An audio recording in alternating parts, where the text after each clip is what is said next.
Hi hello welcome back to my channel one goal aroma. అందరు ఎలా ఉన్నారండి? బాగున్నారా? వర్షాలు చాలా ఘోరంగా ఉన్నాయండి, చాలా బీభత్సంగా పడుతున్నాయి. కాబట్టి అందరు ఫ్యామిలీతో సేఫ్గా ఉండండి, జాగ్రత్తగా ఉండండి. నేనైతే ఇక్కడ పెసరకట్టు చూపిస్తున్నాను. అందుకోసం నేను ఒక గ్లాస్ పెసరపప్పు తీసుకొని, దీన్నే మూంగ్ అని కూడా అంటారు, దాన్ని శుభ్రంగా కడిగి ఒక 2 గ్లాసులు వాటర్ వేసుకొని హాఫ్ అన్ అవర్ అయితే నానబెట్టానండి. అలానే నేను నిమ్మకాయ, పెద్ద నిమ్మకాయ అంత సైజు చింతపండు తీసుకొని దాన్ని కూడా శుభ్రంగా కడిగి నానబెట్టాను. ఇక్కడ నేను 1/2 టేబుల్ స్పూన్ పసుపు వేసి కుక్కర్ అయితే పెట్టేస్తున్నానండి. 3 to 4 విజిల్స్ వస్తే చాలండి, మనకి మంచిగా ఉడికిపోతుంది. గంధం మనము కలిపితే ఎంత మెత్తగా ఉంటుందో అంత మెత్తగా ఉడకాలండి, ఎక్కడ పలుకు ఉండకూడదు, ఆ పెసరపప్పు పలుకు ఉండకూడదు. మోస్ట్లీ ఏంటంటే పెసరపప్పు త్వరగానే ఉడికిపోతుంది. చూసారు కదా ఎంత మంచిగా ఉడికిందో, ఇంత బాగా ఉడకాలండి. మనము కొంచెం ఎక్కడైనా పలుకులు ఉన్నట్టు ఏమన్నా అనుమానం ఉంటే పప్పు గుత్తితో మంచిగా మెదపాలండి పప్పుని.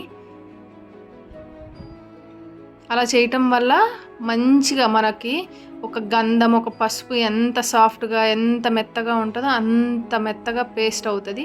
ఇక్కడ నేను 2 టేబుల్ స్పూన్స్ కారం అయితే వేస్తున్నాను. కారం కూడా వేసి అది కూడా ఉండలేం లేకుండా చక్కగా కలపండి. ఆ పప్పులో ఈ కారం అంతా మిక్స్ అయ్యేంత వరకు కలిపి, ఇక్కడ నేను దీనికోసం ఒక టమాటో, 3 నుండి 4 పచ్చిమిర్చి, ఒక ఉల్లిపాయ అండి, ఇవన్నీ కట్ చేసి ముందుగానే పెట్టుకున్నాను. ఇదిగోండి చూసారు కదా, ఇట్లా కట్ చేసుకొని పెట్టుకొని, ఉల్లిపాయలు అయితే దానికి ఉన్న లేయర్స్ అన్నీ తీసేసి విడివిడిగా పెట్టండి, అప్పుడు చక్కగా ఉడుకుతుంది, తినటానికి కూడా చాలా బాగుంటుందండి. మనం కట్ చేసుకున్నవన్నీ ఆ పప్పులో వేసి ఒకసారి కలపండి.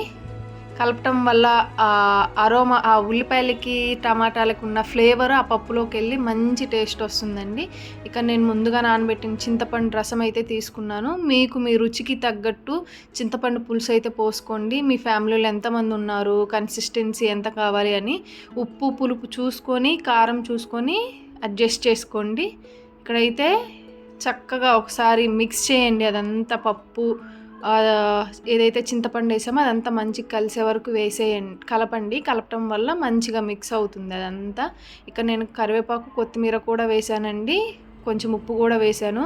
కరివేపాకు, కొత్తిమీర మరలేటప్పుడు వేయాలండి. ఏ పప్పుకైనా, పప్పుచారుకైనా, లేకపోతే రసంకైనా, ఇలాంటి కట్టుకైనా అలా వేయటం వల్ల మంచి అరోమా వస్తుంది.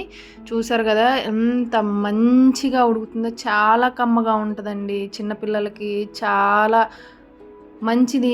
వేడి చేసినప్పుడు ఈ కట్టు చేసి పెడితే, పెసరపప్పు చలవ కదండి, ఇలా చేసి పెట్టడం వల్ల పిల్లలు కూడా చాలా ఇష్టంగా తింటారు. రోజు తినేదానికంటే ఒక ముద్ద ఎక్కువే తింటారండి, అంత రుచిగా ఉంటుంది. వేడివేడి అన్నంలో అంత నెయ్యి వేసి ఈ కట్టు వేసి పెట్టండి. చిన్న పిల్లలు, 6 months పిల్లలు ఉంటారు కదా, వాళ్ళకు కూడా చాలా హెల్తీగా, చాలా ఈజీగా తింటారు. మెత్తగా స్మాష్ చేసి వాళ్ళకి ఒక స్పూన్తో పెట్టినా మంచిగా తినేస్తారండి, అంత బాగుంటుంది. సూపర్ కుదిరింది, సూపర్గా వచ్చింది ఈ కట్ అయితే. మీరు తప్పకుండా ట్రై చేయండి. చూసారు కదా ఎంత ఎంత బాగా మరలుతుందో. ఆ మరలేటప్పుడు ఆ కొత్తిమీర, కరివేపాకు స్మెల్ అయితే సూపర్గా ఉందండి. ఇక్కడ నేను పోప్కి రెడీ చేస్తున్నాను. దీంట్లో పోప్కి సరిపడా ఆయిల్ను, కొంచెం ఆవాలు, జీలకర్ర, వెల్లుల్లిపాయలండి వేసి ఇవి కొంచెం వేగాలి. అలానే ఎండుమిర్చి వేసుకోండి, ఒక 4 నుండి 5 ఎండుమిర్చి వేసి చక్కగా అవి లైట్ బ్రౌన్ కలర్ వస్తే ఆ కట్టుకి మంచి ఫ్లేవర్, అరోమా వస్తుందండి, చాలా బాగుంటుంది. ఇట్లా ఫ్రై చేయండి చక్కగా, ఒక బ్రౌన్ కలర్ వచ్చేంత వరకు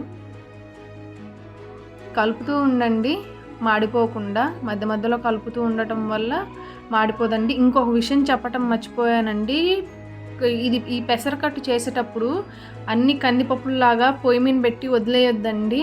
వదిలేయటం వల్ల ఏంటంటే అడుగంటిపోయి మనకు ఆ కట్టంతా మాడిపోతుంది, కింద పప్పు ఏదైతే ఉందో. అన్ని పప్పులు అట్లా కాదు కదండి, వేయగానే మాడిపోవటం అట్లా ఉండదు. కందిపప్పులాగా కాదు ఇది, కొంచెం జాగ్రత్తగా మధ్య మధ్యలో కలుపుతూ ఉండాలండి.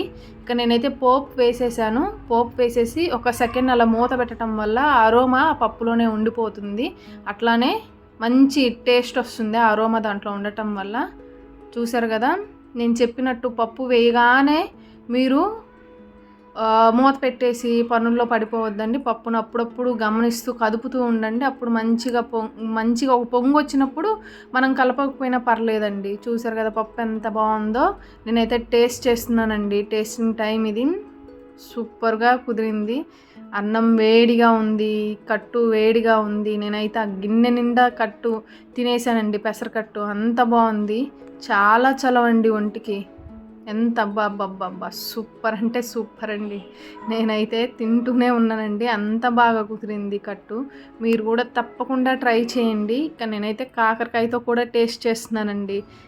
ఈ కాకరకాయ రెసిపీ కూడా నేను ఫ్యూచర్లో పెట్టబోతున్నాను మన ఛానల్లో. తప్పకుండా చూసి లైక్ చేయండి, షేర్ చేయండి.